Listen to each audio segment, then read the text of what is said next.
So we're going to be launching into the fourth chapter of this course, which is probability.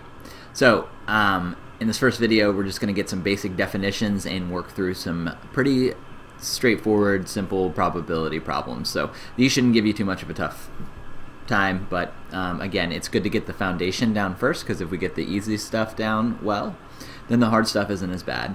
So some terminology for a well-defined random procedure.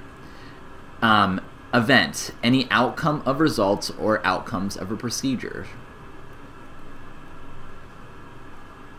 So we might consider an event something like rolling a die, flipping a coin, picking a card from a deck of cards, picking a marble from a bag. We're going to see lots of different events going on. A simple event is an outcome that cannot be broken down into more simple components.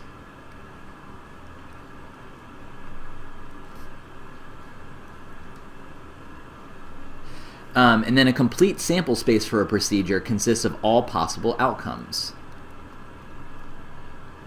So a simple event is just basically one thing, like flipping one coin. If we were flipping it twice, it would become a compound event. And then the complete sample space would be something like, let's say I toss a coin once, we could get a heads or a tails, right? And this would be the sample space for tossing a coin. You see these weird squiggly brackets. This is called set notation. We will use this just to kind of show these are all of the elements in a set. Now we're going to get some terminology down. When you see with the P with the parentheses A, what this stands for is the probability of A occurring. So the probability of A occurring. And probabilities can range from, let's think about this. What is the probability that I wake up with 12 toes? I have 10 toes, it's not going to happen. So we would say that is the probability of that is 0.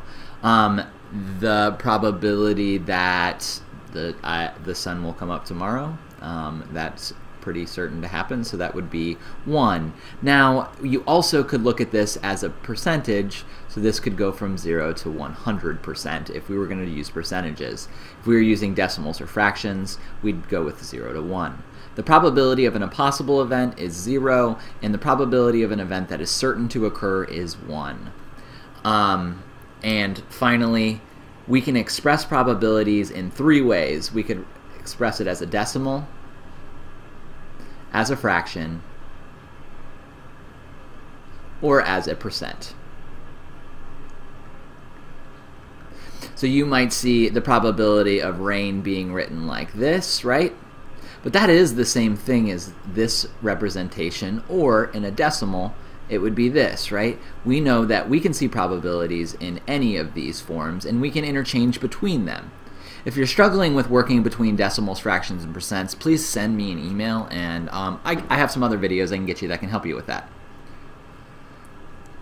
Alright, so the last thing that we're going to talk about here is the complement of an event. So the complement of an event A consists of all outcomes where A does not occur.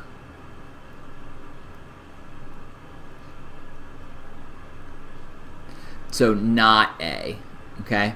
And there's 2 different symbols, and depending on what you're reading, there's 2 symbols for the complement of A.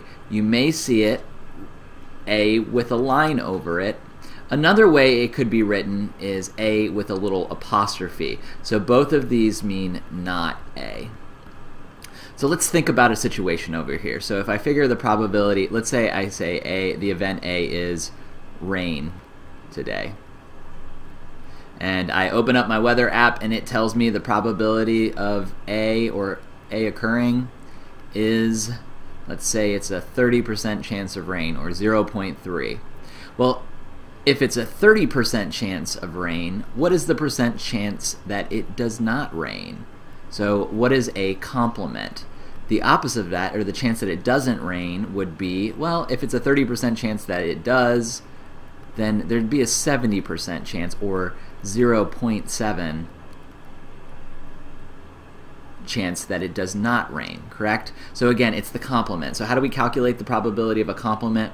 Well, you just do 1 minus the probability of A occurring. Again, it's pretty easy to just see that it's everything else But again, we could do 1 minus 0.3, and that gets us up to our 0.7. All right, in the next video, we're going to take a look at sample spaces and how to create sample spaces so we can see all of the possible outcomes.